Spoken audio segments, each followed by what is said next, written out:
The taste of life. Excerpt.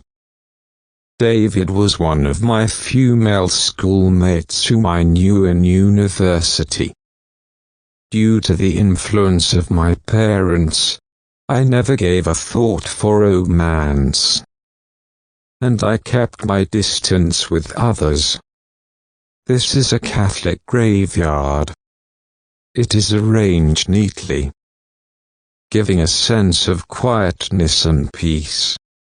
I stood in front of my mother's grave, putting down a bunch of carnations, and I closed my eyes, gently relating to her the recent news.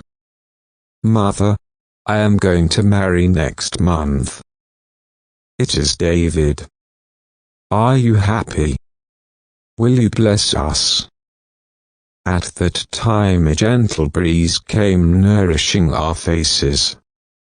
I couldn't help but thought about what Mother often told me when she was in serious ailment.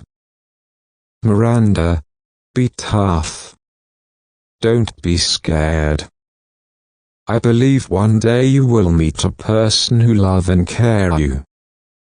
Tears unwittingly rolled out of my eyes, and I used a handkerchief to wipe away the tears. Last year, my mother passed away from cancer. She died at 56.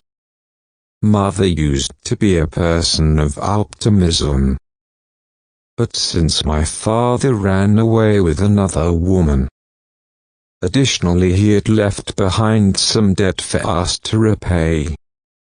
She was hit hard and eventually got the depression. Luckily, because of the help of Grandpa and Grandma, Mother's illness had improved. I was still at high school back then. Since my family's abrupt change, I became easily frayed.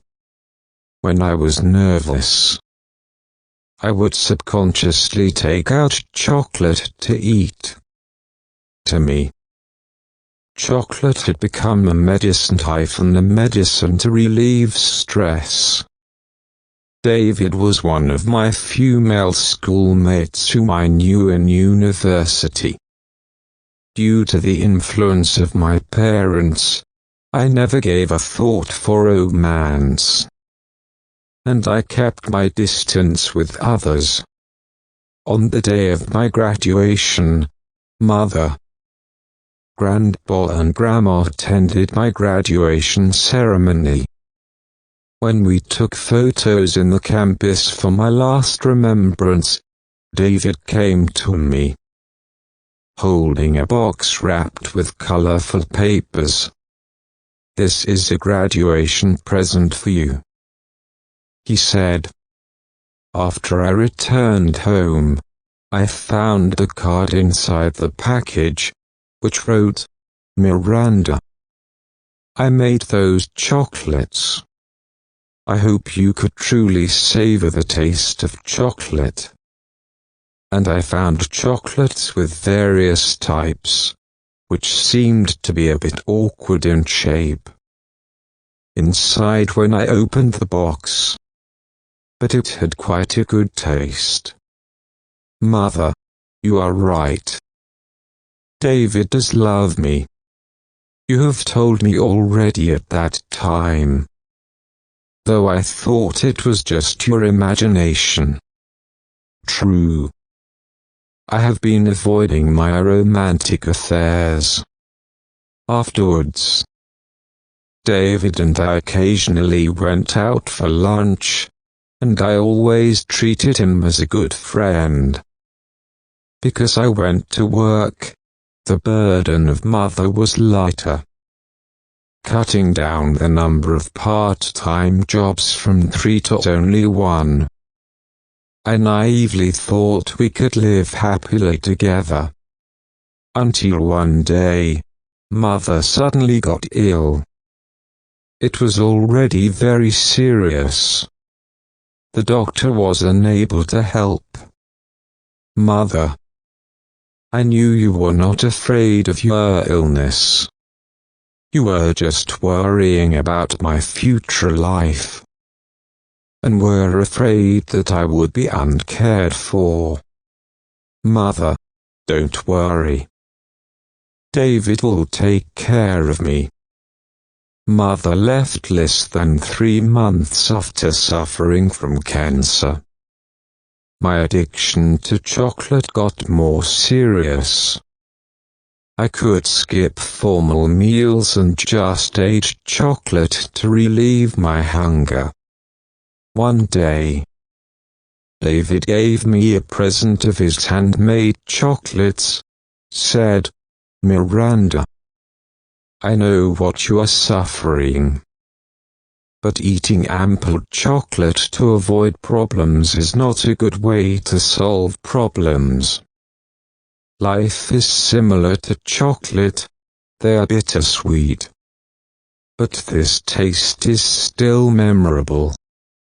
In our life there are glee and sorrow. To sacrifice the happiness in your hands to avert the possible agony, is that worth it? The chocolate that I have made probably would not be tasty, but it represents my love. I hope you can bravely walk out of the mist and live in the present." Since the chocolate incident, we formally entered into a romantic relationship, and I had extricated from the addiction to chocolate. Now I could really enjoy the flavor of chocolate. Asterisk asterisk asterisk. In the graveyard, David and I, accompanied with my baby son in David's arm, stood in facade of Mother's grave. I whispered to Mother, "Mother, this is your grandson, Matthew. I know you always worry about me, but now I can be sure to tell you that I have a wonderful family. Mother, I love you." At that moment a soft wind blew towards us. It seemed like the blessing of my mother to us, gentle and caring. Thank you for watching.